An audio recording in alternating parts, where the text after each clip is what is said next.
구원받은 진짜 성도의 특징이라는 제목으로 말씀을 생각해 보기를 원합니다. 한번 따라해 보세요. 구원받은 진짜 성도의 특징. 열정적으로 신앙생활을 하던 한 청년이 있었어요. 그런데 어느 순간부터 열정을 모두 잃어버렸습니다. 그리고 우울증에 걸린 사람처럼 다녔습니다. 그래서 제가 그 청년을 잡고 무슨 일이 있느냐고 물어봤어요. 그러자 아주 충격적인 이야기를 해주었습니다. 청년부 수련회 때에 열정적으로 기도를 했다고 합니다. 개인적으로 간절한 기도 제목이 있어서 주여 주여 하며 기도를 했다는 것이죠. 기도가 끝나고 그날 밤에 청년들이 야식을 먹으면서 이런저런 대화를 나누는데 리더급으로 보이는 리더급 되는 한 선배 청년이 이렇게 말을 하더랍니다. 주여 주여 하면서 기도한다고 다 성도가 아니야. 정말 말씀에 순종해야 참된 성도지. 소리 지르면서 기도한다고 신앙의 전부가 아니라고 라고 말을 하더라는 거예요. 그런데 그 말을 딱 듣는데 자기 들으라고 하는 이야기로 들렸다는 것입니다. 그래서 시험에 들었다는 거예요. 여러분 어떻게 생각하세요? 주여 주여 하면서 큰 소리로 기도하는 것은 신앙생활에 있어서 아무런 의미가 없는 것일까요? 그리고 오늘 본문 말씀은 그런 열정적인 신앙은 다 필요 없고 그냥 순종만 하면 된다라는 것을 가르치시기 위하여 기록된 말씀일까요? 여러분 어떻게 생각하십니까? 오늘 본문 말씀의 배경은 이렇죠. 이 땅에는 사이비 교주들이 있다는 것입니다. 그런데 그들이 사이비 교주인지를 어떻게 아느냐? 열매로 안다는 것이죠. 그러면서 하시는 말씀이 주여 주여 한다고 다 천국에 들어가는 것이 아니라 하나님의 뜻대로 행하는 자라야 천국에 들어갈 수 있다고 말씀하시는 거예요. 그런 후에 비유 하나를 말씀해 주십니다. 여기 두 사람이 있습니다. 한 사람은 주님의 말씀을 듣고 반석 위에 집을 지었습니다. 다른 사람은 주님의 말씀을 듣지 않고 모래 위에 집을 지었습니다. 비가 내리고 홍수가 났어요. 그러자 어떻게 되었죠? 모래 위에 지은 집은 와르르 무너지고 반석 위에 지은 집은 견고하게 서 있게 되었다는 것이죠. 그래서 많은 분들이 주여 주여 하는 자마다 천국에 들어가는 것이 아니라 내 아버지의 뜻대로 행하는 자라야 들어가리라 하는 말씀을 놓고 거봐라. 이 말씀의 핵심은 순종이다. 주의 말씀을 듣고 행해야 된다. 그렇게 해석을 합니다. 물론 본문 말씀을 순종의 관점으로 해석하는 것도 매우 좋습니다만은 사실은 오늘 본문은 그보다 훨씬 더 중요하고 본질적인 의미를 가지고 있다는 것을 여러분 아셔야 됩니다. 자, 한번 생각해 보세요. 한 사람은 주님의 말씀을 듣고 집을 지었습니다. 어디예요? 반석 위에 지었습니다. 그렇죠? 다른 한 사람은 주님의 말씀을 듣지 않았다고 합니다. 그러면 어떻게 해야 되는 것이죠? 집을 짓지 말아야죠. 주님의 말씀을 듣지 않았다면 집 자체를 짓지 말아야 합니다. 그렇죠? 그런데 집을 지었습니다. 어디예요? 모래 위에 지은 겁니다.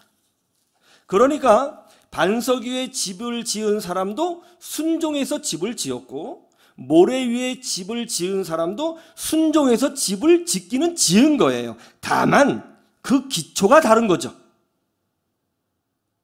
그래서 오늘 본문 말씀 주여 주여 하는 자마다 천국에 들어가는 것이 아니라 내 아버지의 뜻대로 행하는 자라야 들어간다는 말씀은 어떤 순종의 행위를 말하는 것이 아니라 근본적인 것, 기초, 근본을 말씀하고 있다는 것을 우리는 알아챌 수 있어야 되는 것이죠. 신앙생활의 근본이 뭐냐? 이 사람이 예수를 믿고 교회를 나오고 신앙생활하는 그 밑바닥에 깔려있는 기본 기초가 무엇이냐를 질문하고 있는 것입니다. 그래서 내 아버지의 뜻대로 행한다는 것은 단지 순종해서 어떤 액션을 취한다는 의미가 아니라 보다 본질적인 것, 그 근본이 뭐냐를 질문하고 있는 것이죠. 그러면 그 근본이 뭡니까? 오늘은 그거 한번 살펴보고 그것이 우리 신앙생활에 어떤 위로가 되는지 한번 배워보기를 원합니다. 자, 창세기 12장을 한번 보시죠. 창세기 12장 1절에서 4절 우리 한번 같이 볼까요? 시작. 여호와께서 아브라함에게 이르시되 너는 너의 고향과 친척과 아버지의 집을 떠나 내가 네게 보여줄 땅으로 가라. 내가 너로 큰 민족을 이루고 네게 복을 주어 내 이름을 장대하게 하리니 너는 복이 될지라. 너를 축복하는 자에게는 내가 복을 내리고 너를 저주하는 자에게는 내가 저주하리니 땅의 모든 족속이 너로 말미암아 복을 얻을 것이니라 하신지라. 이에 아브라함이 여호와의 말씀을 따라갔고 롯도 그와 함께 갔으며 아브라함이 하란을 떠날 때에 75세였더라. 아멘. 하나님이 아브라함에게 나타나셨습니다. 그리고 아브라함에게 명령하시기를 너는 너의 고향과 친척과 아버지의 집을 떠나서 내가 너에게 보여줄 땅으로 가라. 그러면 내가 축복하리라. 그렇게 하셨다는 것이죠. 그러자 아브라함이 어떻게 했다고 해요? 4절에 있는 바와 같이 이에 아브라함이 여호와의 말씀을 뭐라고요? 따라갔다라고 합니다. 그러자 많은 분들이 이 본문을 보고 이렇게 이야기하죠. 하나님께서 아브라함에게 내가 보여줄 땅으로 가라고 하셨을 때에 아브라함은 이의 말씀을 따라갔으므로 아브라함은 순종한 사람이다. 이렇게 단순하게 결론을 내린다는 거예요. 아브라함이 가나안 땅에 들어간 동력이 뭐냐? 순종해서 들어간 거다. 그렇게 규정하는 거예요. 정말 아브라함이 순종해서 가나안 땅에 들어갔을까요? 아브라함이 여호와의 말씀을 따라갔다는 뜻이 아브라함이 순종해서 들어갔다는 뜻일까요? 자, 한번 생각해 보세요. 자, 여러분에게 퀴즈를 하나 내드립니다. 여러분은 누군가에게 순종할 때에 처음 만난 사람에게 바로 순종할 수 있나요? 예를 들어서 길에서 어떤 사람을 만났어요. 처음 만난 거죠. 근데 그 사람이 느닷없이 나에게 말하기를 빨리 저 빌딩에 올라가서 청소해. 그러면 네, 그러실 거예요? 아니죠. 미친. 뭐라고 하겠죠? 아니면 당신이 뭔데? 그렇게 말을 하겠죠. 순종을 할 수 있는 것은 반드시 시간이 필요합니다. 그 사람과 함께 지내봐야 되는 것이죠. 그렇죠? 그리고 그 사람이 어떤 사람인지, 믿을 만한 사람인지, 그리고 더 나아가서 내가 가서 그 사람을 신뢰하고 사랑할 때에 그제서야 비로소 우리는 순종을 하게 되는 것이죠. 자, 그렇다면 아브라함은 언제부터 하나님을 알았을까요? 언제부터 하나님을 믿었을까요? 이게 중요하죠, 시기가. 언제 하나님을 알았냐? 오래됐냐? 바로 만났냐? 이게 중요하죠. 자, 한번 보시죠. 여호수아 24장 2절. 여호수아 24장 2절. 여호수아 24장 2절 말씀 보세요. 자, 찾으셨어요? 다 같이 한번 볼까요? 시작. 여호수아가 모든 백성에게 이르되 이스라엘의 하나님 여호와께서 이같이 말씀하시기를 옛적에 너희 조상들 곧 아브라함의 아버지 나홀의 아버지 데라가 강 저쪽에 거주하여 다른 신들을 섬겼으나 여호수아가 지금 뭐라고 하죠? 이스라엘의 조상인 아브라함, 그 아브라함의 아버지 데라가 갈대아 우르 지역에 있을 때에 우상을 섬기고 있었다는 거예요. 아브라함의 아버지가 우상을 섬기고 있었다? 이게 무슨 뜻이에요? 그 당시는 족장 시대이죠. 부모의 종교가 자녀의 종교가 되는 시대입니다. 부모의 말 한마디가 법이 되는 시대입니다. 그러므로 아브라함의 아버지 데라가 우상을 섬겼다고 하는 것은 곧 아브라함도 우상을 섬기고 있었다는 뜻이 되는 것이죠. 그러니까 아까 우리가 읽어봤던 바와 같이 창세기 12장 1절에서 4절에 하나님이 아브라함에게 명령하시기를 너는 너의 친척과 아버지의 집을 떠나 내가 너에게 보여줄 땅으로 가라라고 하셨을 그 당시에 아브라함은 우상을 섬기고 있었던 겁니다. 즉 하나님을 만난 지 얼마 되지 않은 거예요. 하나님이 누구신지 잘 알지도 못합니다. 그냥 잠을 자는데 엄청난 힘을 가진 영광의 하나님이 나타나셔서 일방적으로 너는 내가 보여줄 땅으로 가라 그렇게 말씀을 하신 거죠. 하나님이 누군지도 잘 몰라요. 여호와 하나님이 어떤 분인지 모릅니다. 그런데 바로 순종할 수 있다고요? 아니 어떻게 어느 날 갑자기 알지도 못하는 신이 나타나서 가라라고 명령했다고 하여 바로 모든 짐을 싸서 자기 운명을 내맡기고 순종할 수 있겠습니까? 그렇게 할 수 있는 게 아니죠. 아마 아브라함은 뭔가 굉장한 신은 보기는 봤는데 그 신이 누군지를 몰라서 고민했을 겁니다. 그리고 그 신의 명령에 따라서 과연 그 땅에 들어가는 것이 내 생존에 유익한 것인가를 놓고 고민하고 또 고민하고 고민했겠죠. 이게 정상 아니에요? 그렇죠? 바로 순종할 수 있는 게 아닙니다. 한 방에 순종하지 않았어요. 그 증거를 보여드릴까요? 사도행전 7장 2절에서 4절 보시죠. 거기 분명히 아브라함이 한 방에 순종하지 않았다고 기록되어 있습니다. 자, 사도행전 7장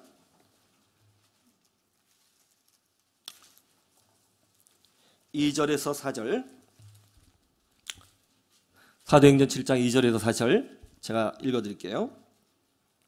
스데반이 이르되 여러분 부영들이여 들으소서. 우리 조상 아브라함이 하란에 있기 전 메소포타미아 있을 때에 영광의 하나님이 그에게 보여 이르시되 내 고향과 친척을 떠나 내가 내게 보일 땅으로 가라 하시니 아브라함이 갈대아 사람의 땅을 떠나 하란에 거하다가 그의 아버지가 죽음에 하나님이 그를 거기서 너희 지금 사는 이 땅으로 옮기셨느니라. 자, 스데반 집사님이 순교하기 전에 이스라엘의 역사를 얘기하죠. 그때 뭐라고 이야기하죠? 아브라함이 메소포타미아에 있을 때 하나님을 만났다. 즉 우상을 섬기고 있었을 때 하나님을 만났다. 그 하나님이 나타나셔서 너의 친척과 본토 아비집을 떠나 내가 너에게 보여줄 땅으로 가라고 명령하셨다. 그래서 보따리를 싸고 가기는 갔는데 뭐라고 그래요? 하란에 있었다. 하란에까지는 갔다. 그리고 가나안 땅은 들어가지 않았다 라고 말씀하고 있는 거예요. 근데 언제 들어갔다고요? 우리 4절 말씀 보니까 하란에 거하다가 언제 들어갔어요? 그의 아버지가 죽으니까 하나님이 그를 거기서 너희 지금 사는 이 땅, 이 가나안 땅으로 옮기셨다라는 거예요. 그러니까 아브라함이 하나님의 말씀을 따라 가긴 갔는데 다 안 갔어요. 하란이 어디냐? 가나안 땅 밖에 있는 도시입니다. 국경 밖에 있는 도시예요. 가려고는 갔는데 너무 무서운 거죠.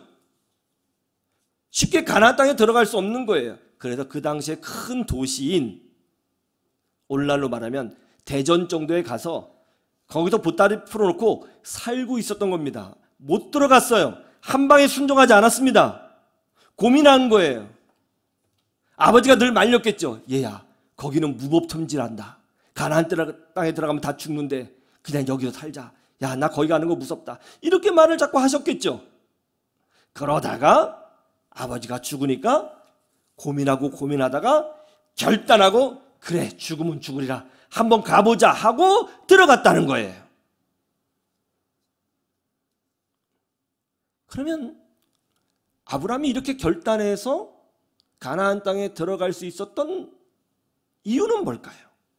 왜 결단했을까요?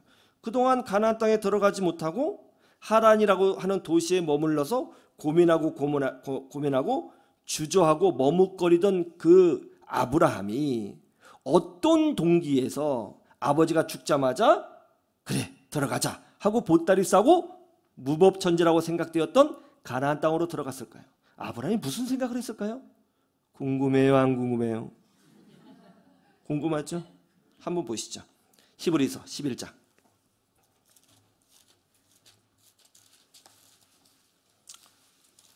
히브리서 11장. 자, 찾으셨어요? 자, 8절 말씀을 보겠습니다. 자, 제가 읽어드릴 테니까 잘 보세요. 믿음으로 아브라함은 부르심을 받았을 때에 순종하여 장래의 유업으로 받을 땅으로 나아갈새 갈 바를 알지 못하고 나아갔으며 믿음으로 그가 이방의 땅에 있는 것 같이 약속의 땅에 거류하여 동일한 약속을 유업으로 함께 받은 이삭 및 야곱과 더불어 장막에 거하였으니 자, 가나안 땅에 들어가고 가나안 땅에서 살게 된 이유 왜? 이는 10절 시작 하나님이 계획하시고 지으실 터가 있는 성을 바랐음이라. 자, 아브라함이 순종하여 가나안 땅에 결국 들어갔습니다. 한 방에 순종한 건 아니에요. 가나안 땅 입구에 있는 하란이라고 하는 도시에 머물거리고 있다가 아버지 데라가 죽자 그제서야 결단하고 들어갔다는 것이죠. 왜 결단했을까요? 이는 그가 하나님이 계획하시고 지으실 터가 있는 성을 바라봤기 때문이라는 거예요. 이게 무슨 말이에요? 이게 무슨 말이에요? 이렇게 고민하다가 이렇게 결정을 내렸다는 것이죠. 그래, 내 인생의 마지막 남은 희망은 나에게 약속을 주신 그 하나님의 말씀밖에 없어. 이제 자식도 없고 내가 늙었는데 뭐가 남았겠어? 거기에 내 인생을 걸어보자. 나를 부르신 그 신의 음성에 내 인생을 걸어보자. 한번 해보자. 나를 부르셨으니 그 신이 어떤 계획도 있으시겠지. 그 신의 뜻에 내 인생을 걸어보자. 내 인생에 남은 것은 그 신의 명령밖에 없어 라고 생각했다는 거예요. 즉 하나님이 주신 말씀을 자기 인생의 근거로 삼고 자기 인생에서 가장 소중한 가치로 삼았다는 것입니다. 다른 것보다도 하나님의 말씀을 자기 인생에 있어서 가장 중요한 지렛대로 삼았다는 거예요. 다른 말로 하면 아브라함은 자기에게 약속하신 그 하나님의 말씀을 이 하란이라고 하는 큰 도시가 주는 유익과 안전과 생활의 편의보다 훨씬 더 소중한 것으로 여겼다는 것입니다. 그래서 그 말씀에 자기 인생을 걸었다는 것이죠. 모세를 설명할 때도 똑같다 이렇게 설명하고 있어요. 26절을 보세요. 모세도 똑같이 그렇게 했습니다. 26절 히브리서 11장 26절 다 같이 볼까요? 시작.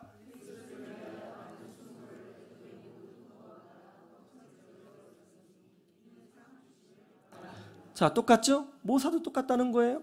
하나님께서 약속해 주신 메시아의 약속, 하나님의 말씀을 왕자라는 직분보다 세상의 물질보다 세상의 권력보다 훨씬 더 소중한 것으로 여겼다는 거예요. 아브라함이 하나님의 말씀을 따라갔다는 말은 그냥 한 번에 딱 순종했다라는 뜻이 아닙니다. 그 말씀을 놓고 고민하다가 그 말씀에 자기 인생을 걸었다는 것이죠.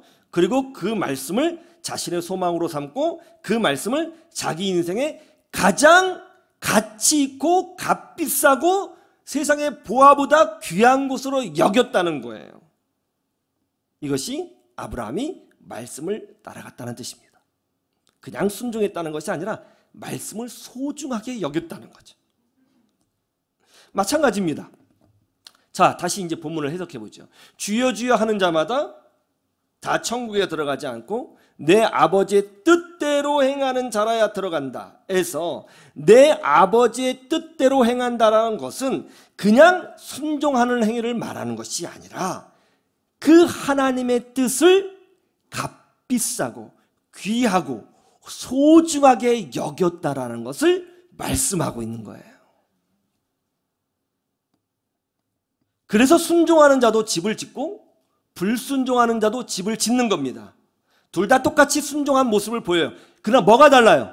기초가 달라요. 신앙생활하는 이유와 근본이 다릅니다. 한 사람은 하나님의 말씀을 모래처럼 여기는 거예요. 그는 하나님의 말씀을 소중하게 생각하지 않습니다. 하찮게 생각하는 거예요. 그런데 한 사람은 하나님의 말씀을 반석처럼 여기는 것입니다. 돈이나 재물 따위에 흔들리지 않아요. 그 이상으로 소중한 것으로 여기는 사람입니다. 자기 아파트를 팔고 자기 땅을 팔아서라도 진리의 말씀을 듣기를 원합니다. 자기의 모든 것을 다 팔아 밭을 사고 자기의 모든 것을 다 팔아 진주를 구하는 장사꾼과 같다는 거예요.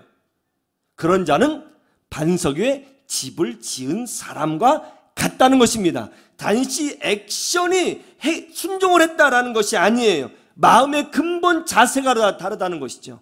하나님 말씀을 어떻게 대접하고 있느냐에 관한 질문을 하고 계시는 것입니다. 갈라디아서 6장 6절에서 7절을 보시죠. 여기에 대해서 이렇게 사도 바울이 설명합니다.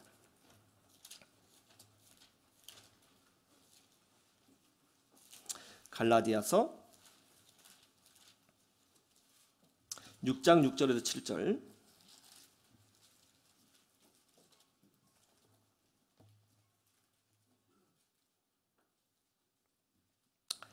신약성경 309페이지. 우리 같이 한번 볼까요? 시작. 가르침을 받는 자는 말씀을 가르치는 자와 모든 좋은 것을 함께하라. 스스로 속이지 말라. 하나님은 업신여김을 받지 아니하시나니 사람이 무엇으로 심든지 그대로 거두리라. 하나님은 업신여김을 받지 아니하신다. 하나님은 업신여김을 받지 않습니다. 가르침을 받는 자는 말씀을 가르치는 자와 모든 좋은 것을 함께하라고 말씀하시죠. 그러면서 뭐라고 말씀하세요? 하나님은 업신여김을 받지 아니하신다는 거예요. 사람이 무엇으로 심든지 그대로 거둔다는 거예요. 이게 무슨 말이죠? 어떤 사람은 하나님의 말씀을 심는 사람이 있고 어떤 사람은 세상의 가치를 심는 사람이 있다는 거예요. 다른 말로 하면 어떤 사람은 하나님의 말씀을 굉장히 귀한 것으로 여기는 사람이 있고 어떤 사람은 하나님의 말씀을 쉽게 업신여기는 사람이 있다는 것입니다. 그것이 그의 신앙 행동으로 드러난다는 것이죠. 누가 천국에 들어갑니까? 주여 주여 통성으로 기도하면 가짜인가요? 그런 행동으로 이 사람이 진짜다, 가짜다 규정할 수 있는 게 아니에요. 마음의 중심이 중요하다는 것이죠. 하나님의 말씀을 세상의 물질보다 더 귀한 것으로 여기는 사람, 그 사람이 참된 성도요, 반석 위에 집을 지은 사람과 같다고 말씀하고 있는 것입니다. 오늘날 한국교회 위기가 사실 여기에 있죠. 교회를 다녀도 하나님의 말씀을 값진 것으로 여기지 않습니다. 기업체에서 마인드 컨트롤을 강의하는 유명한 강사의 이야기는 사람들이 돈을 내고 들으려고 합니다. 줄을 서서 들으려고 해요. 그러나 하나님의 말씀은 흔한 것으로, 하찮은 것으로 여기는 경우가 허다하죠. 지금 보세요. 어린아이들의 행동을 교정해주는 정신과 의사 선생님의 말씀이 하나님의 말씀보다 더 훨씬 더 강력하고 소중한 시대입니다. 그렇지 않아요? 여러분은 어떻습니까? 시험에 든 그 청년에게 제가 물었습니다. 그래? 너 시험에 들었구나. 그럼 너 그때 수련회 왜 갔어? 주여 주여 기도하기 위해서 갔니? 아니면 친구들 만나러 간 거예요? 아니면 젊은 시절에 교회에서 수련회를 통해서 영적인 추억을 만들려고 간 거야? 왜 수련회 갔어? 그러자 그 청년이 이렇게 말을 하더라고요. 말씀 듣고 싶어서요. 말씀 듣고 은혜 받고 싶어서 간 거예요. 그래서 휴가 내서 일부러 갔다고요. 제가 그랬어요. 그거면 된 거야. 너는 이미 참된 성도다. 하나님이 기뻐하셔. 그거면 된 거야. 여러분 오늘 왜 교회에 오셨어요? 주의 말씀을 사모해서 오셨습니까? 매주 드려지는 예배 뻔하잖아요. 뭐 찬양으로 시작하고 헌금 내고 예? 기도하고 말씀 듣고 안 지겨워요? 맨날 뻔한데 왜 오셨어요? 그럼에도 불구하고 하나님의 말씀을 사모해서 이 땅에 오셨습니까? 여기에 오셨습니까? 그거면 되는 거예요. 그거면 충분한 하나님의 자녀요 백성인 것입니다. 조금 부족하고 문제가 있고 연약한 모습이 있어도 그런 마음만 있으면, 마음의 중심이 그것만 있다면 여러분은 이미 진짜 성도요, 참된 성도요, 하나님의 백성인 것입니다. 그러므로 여러분의 행동을 지적질하는 사람들의 소리에 흔들리실 이유가 하나도 없는 것입니다. 중국 지하 교회 예외의 모습을 담은 동영상이 있었습니다. 동영상에 보니까 허름한 옷을 입은 중국 지하교회 성도들이 어두운 곳에서 예배를 드리고 있더라고요. 찬송할 때에 우스꽝스러운 모습이 보이기도 했습니다. 몇몇 나이 드신 중국 성도분들이 글쎄 찬송 중에 막 일어나서 덩실덩실 춤을 추더라고요. 좀 이색적이고 촌스럽고 우스꽝스럽게 보였습니다. 그리고 약간 신앙이 아직은 우리보단 덜하구나, 아직 좀 이렇게 질서가 없구나, 그런 생각이 들었어요. 예배 후에 목사님으로 보이는 분이 이런 광고를 하셨습니다. 중국말로 할게요. 외국계 안 되네 오늘은. 예. 외국의 한 선교 단체에서 중국어 성경을 보내왔습니다. 가정당 한 권씩 나눠드리겠습니다. 중국 지하교회 성도분들이 줄을 서서 성경을 받아요. 그런데요, 거기서 은혜를 받았어요. 성경을 받을 때 마치 이걸 받는 게요, 정말 하나님으로부터 받는 어떤 귀한 것을 받듯이 눈물을 뚝뚝 흘리며 받더라고요. 그리고 어떤 분은요, 이 성경의 냄새를 막 맡으면서 너무 즐거워하는 거예요. 막 성경책의 냄새를 맡고 즐거워하고요. 어떤 분은 가슴에 안고 무릎 꿇고 막 기도를 하더라고요.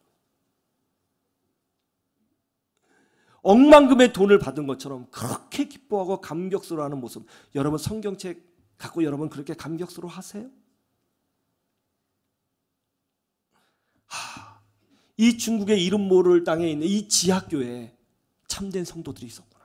이 성경책 때문에 고난받을 수 있잖아요. 이 성경책 때문에 위기를 경험할 수 있잖아요. 이거 위험한 물건일 수 있는 거거든요. 그런데 그렇게 감격스러워하고 기뻐하고 즐거워하는 모습. 참된 성도구나. 입은 옷은 비로하고 남노해도, 찬송 중에 벌떡 일어나 춤을 추더라도 정말 참된 성도구나. 하나님이 기뻐하시겠구나. 그런 생각이 들면서 제 자신을 돌아보게 되더라고요. 여러분은 주의 말씀을 이 세상 어떤 것보다도 값진 것으로 여기고 있습니까?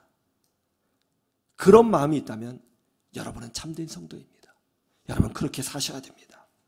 지금의 모습, 우리가 완벽하게 살 수 없습니다. 윤리적으로나 도덕적으로나 무슨 일을 해도 우리는 구멍이 있을 겁니다. 그러나 우리의 마음의 중심이 중요합니다. 주의 말씀이 내 입의 꿀송이보다 더 달다고 고백한 달과 같이 그런 마음만 있다면 우리 하나님은 여러분을 통해서 놀라운 권능을 보여주실 것입니다. 그런 은혜를 누리시기를 주님의 이름으로 축원합니다. 축원합니다.